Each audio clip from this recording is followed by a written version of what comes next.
आपण कधी कधी घाईत निर्णय घेतो आणि नंतर वाटतं अरे थोडा विचार केला असता तर बरं झालं असतं. कारण त्या क्षणी भावना पुढे असतात आणि विवेक मागे पडतो.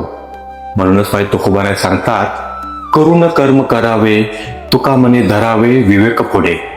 म्हणजेच कोणतंही काम करताना फक्त भावना नाही तर विवेकही पुढे ठेवावा. जसं रागात बोललेलं एक वाक्य किंवा घाईत घेतलेला एक निर्णय तर मोठा पश्चाताप देऊ शकतो. Think before you act. Right decision come from a calm mind. म्हणूनच पुढे माय तुकोबाराय सांगतात, अविचाराने नाश होई तुका मने सोयी विचारांची. कारण विचार न करता घेतलेले निर्णय आपल्यालाच अडचणीत टाकतात. पण जिथे शांतपणे विचार असतो तिथेच योग्य मार्ग सापडतो. रामकृष्ण हरी, माझा तुकोबा.